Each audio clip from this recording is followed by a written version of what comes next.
अब 24 घण्टामा तपाईँहरू 18 घण्टा खट्नुपर्छ।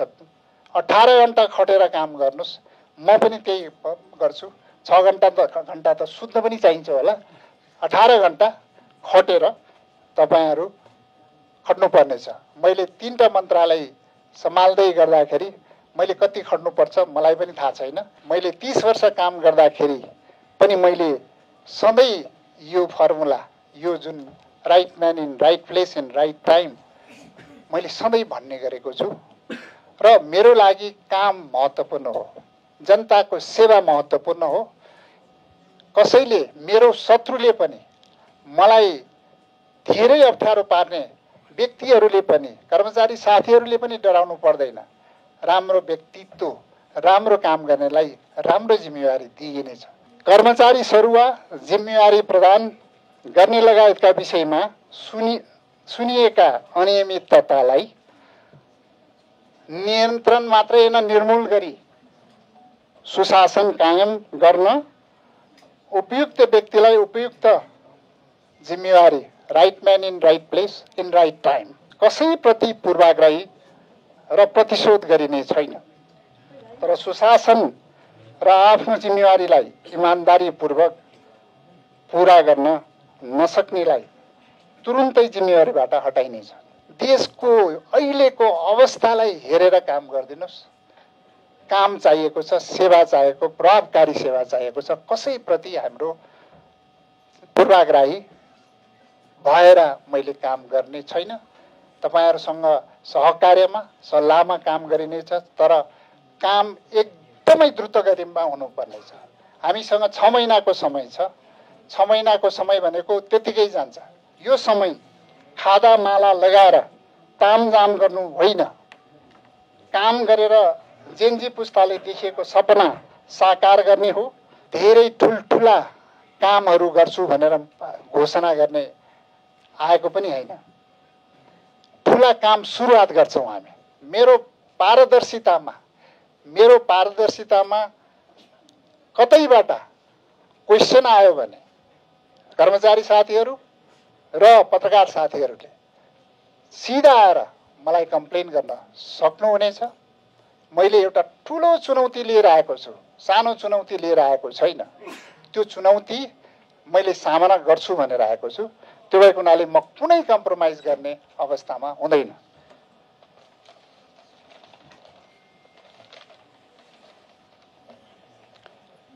कर्मचारी सरुवा जिम्मेवारी प्रदान गर्ने लगायतका विषयमा सुनिएका अनियमिततालाई नियन्त्रण मात्रै होइन निर्मूल गरी सुशासन कायम गर्न उपयुक्त व्यक्तिलाई उपयुक्त जिम्मेवारी, right man in right place in right time लाई कडाइका साथ लागू गरिनेछ।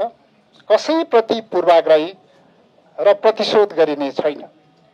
तर सुशासन र आफ्नो जिम्मेवारीलाई इमान्दारीपूर्वक पूरा गर्न नसक्नेलाई तुरुन्तै जिम्मेवारीबाट हटाइनेछ। असल नियत राखी ढुक्क भएर काम गर्न सबैलाई निर्देश गर्दछु। मेरो जीवनमा मैले 30 वर्ष काम गर्दाखेरि पनि मैले सधैँ यो फर्मुला, यो जुन right man in right place in right time मैले सधैँ भन्ने गरेको छु। र मेरो लागि काम महत्त्वपूर्ण हो, जनताको सेवा महत्त्वपूर्ण हो। कसैले, मेरो शत्रुले पनि, मलाई धेरै अप्ठ्यारो पार्ने व्यक्तिहरूले पनि, कर्मचारी साथीहरूले पनि डराउनु पर्दैन। राम्रो व्यक्तित्व, राम्रो काम गर्नेलाई राम्रो जिम्मेवारी दिइनेछ। मैले पहिला पनि गरेको हो। म कसैलाई पूर्वाग्रही राखेर काम गरिने छैन। र तपाईहरुले ढुक्क भएर काम अगाडि बढाउनुस्। देशको अहिलेको अवस्थालाई हेरेर काम गरिदिनुस्। काम चाहिएको छ, सेवा चाहिएको, प्रभावकारी सेवा चाहिएको छ। कसैप्रति हाम्रो पूर्वाग्रही भएर मैले काम गर्ने छैन। तपाईहरुसँग सहकार्यमा, सल्लाहमा काम गरिनेछ। तर काम एकदमै द्रुत गतिमा हुनुपर्नेछ। हामीसँग 6 महिनाको समय छ। 6 महिनाको समय भनेको त्यतिकै जान्छ। तर हामी धेरै डिसिजनहरू फास्ट ट्र्याकमा हामीलाई समय छैन। अब 24 घण्टामा तपाईँहरू 18 घण्टा खट्नुपर्छ। 18 घण्टा खटेर काम गर्नुहोस्।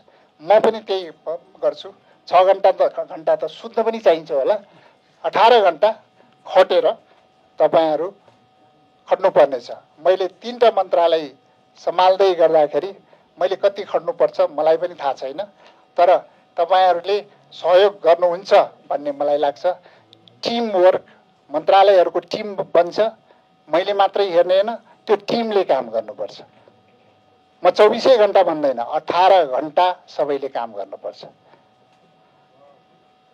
चालु रहेका ठुला पूर्वाधारका आयोजनाहरू तोकिएका समय र गुणस्तरमा निर्माण सम्पन्न हुन नसक्दा एकातर्फ मुलुकले ठुलो आर्थिक क्षति बेहोरिरहेको छ भने अर्कोतर्फ त्यस्ता आयोजनाबाट प्राप्त हुने लाभबाट नागरिक वञ्चित भइरहेको विडम्बनापूर्ण अवस्था छ। यसलाई चिर्न चालु अवस्थामा रहेका ठुला आयोजना निर्माण कार्यलाई तीव्रता दिइनेछ भने रणनीतिक महत्त्व र रूपान्तरणकारी केही ठुला आयोजनाहरूलाई तत्काल अगाडि बढाइनेछ। प्राथमिकताको आधारमा आयोजना छनौट गरी परिणाम निकाल्ने कार्य अगाडि बढाइनेछ। तसर्थ यो समय खादा माला लगाएर तामझाम गर्नु होइन, काम गरेर जेनजी पुस्ताले देखेको सपना साकार गर्ने हो। जसरी विगतमा उहाँहरूबाट हौसला, प्रेरणा, साथ र सहयोग प्राप्त हुँदा लोड सेडिङ अँध्यारोबाट मुलुकलाई मुक्त गर्न सक्यौँ, त्यसरी नै अहिलेको विषम परिस्थितिमा विगतको जस्तै साथ सहयोग र प्राप्त हुने विश्वास मैले लिएको छु। म प्रति यहाँहरूले देखाउनु भएको उक्त विश्वासको लागि जेनजी पुस्ताका भाइ बहिनीहरू सहित सम्पूर्ण आमा बाबुवा, दाजुभाइ, दिदीबहिनीहरूप्रति कृतज्ञता व्यक्त गर्दछु। वास्तवमा हामीले यहाँ धेरै ठुल्ठुला कामहरू गर्छु भनेर घोषणा गर्ने आएको पनि होइन। ठुला काम सुरुवात गर्छौँ हामी, ठुला काम सम्पन्न होइन सुरुवात गर्छौँ।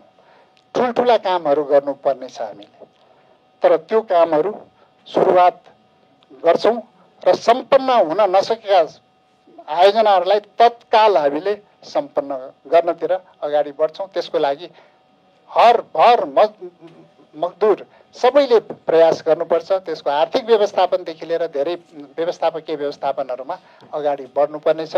ठुला आयोजनाहरूमा हामीले अप्पर अरुणलाई मैले लिएको छु, दुधकोशीलाई लिएको छु र बुढी गण्डकीलाई लिएको छु। त्यो लगायत अरू पनि धेरै प्रोजेक्टहरू छन्, तर यी प्रोजेक्टहरूलाई हामी एउटा नेपाली जनताको लगानी र वैदेशिक लगानीलाई पनि संयोजन गरेर अगाडि बढ्नेछौँ। यो अप्पर अरुण भन्ने प्रोजेक्टलाई, जुन 1063 मेगावाटको प्रोजेक्ट छ, विदेशमा रहेका नेपाली जनता, नेपाली भाइ बहिनीहरू, नेपाली साथीहरू र देशभित्रका सम्पूर्ण साथीहरू, सम्पूर्ण नेपाली जनताको एउटा लगानीमा अगाडि बढाउने गरेर हामी अगाडि बढाउनेछौँ। यो 2टा रिजर्भर प्रोजेक्टलाई पनि हामी त्यसलाई फन्डिङ जुटाएर देश विदेश सबैतिरबाट र सबै डेभलपमेन्ट पार्टनरहरूबाट फन्डिङ जुटाएर हामी अगाडि बढ्नेछौँ। यस विषम परिस्थितिमा यहाँहरूको सहयोगको अपेक्षा गरेको छु र यस विषम परिस्थितिमा सबै डेभलपमेन्ट पार्टनर्सहरू, हाम्रा दात्री निकायका साथीहरू सबैले साथ सहयोग दिनुहुनेछ भन्ने पनि म हार्दिक चाहिँ अनुरोध गर्दछु। उहाँहरूले यो स्थितिमा नेपाललाई अगाडि बढाउनलाई सहयोग गर्नुहुनेछ, विगतमा जस्तै धेरै सहयोग साथ दिनुहुनेछ भन्ने पनि म अनुरोध गर्दछु।